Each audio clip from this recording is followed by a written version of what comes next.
Outside Bethlehem's hospital earlier this month, Ismail Hawaja sat sick with grief. The Israelis had killed his wife Huda, he told CBC, with an explosion at their home.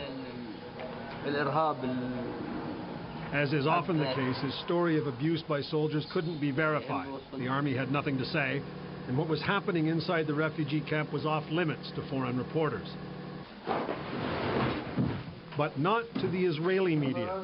An Israeli camera went right along with the soldiers, right into the briefings, and right into the Hawaja home. The army blew off the door and inside found Huda Hawaja mortally wounded on the floor. Ismail Hawaja clearly thought at that point his wife would live. He begged the army to let an ambulance through. There were delays. The camera captured the terror of the woman's young daughter and her brother's attempt to stop her from showing the soldiers her fear. After the mother was finally taken out, one of the soldiers spoke to the news crew. I don't know what we're doing here, he said.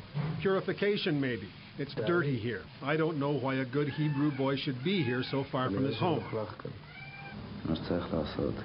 Another soldier said he approved of the operation and that it really wasn't so bad. The soldiers then tore the house apart, evidently looking for weapons. In another scene, a girl begged soldiers not to demolish her home's wall, but in vain. Soldiers commonly smash walls to get into adjacent houses. This tape was actually not supposed to be aired. The arrangement is this. All three networks here agree that if the army doesn't like what's filmed, the footage is never broadcast. In this case, the army decided this tape was too embarrassing, too damaging, so it ordered it shelved.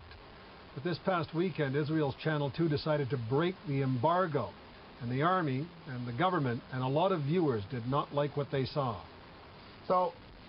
This Israeli official, who strongly condemns Palestinian censorship, had this to say. I would have expected, a little bit more, I would call it self-censorship on the part of the Israeli media. Israel's second biggest newspaper splashed it all over page 1 today under the headline, "Gaffe." The army, after trying to suppress distribution of the pictures, expressed contrition for its soldiers' actions. Our action is so difficult to be done that it's, I would say, to the extremities of acceptance. And regarding the delay in evacuating Huda Hawaja, the army said this. It's a mistake. Neil MacDonald, CBC News, Jerusalem.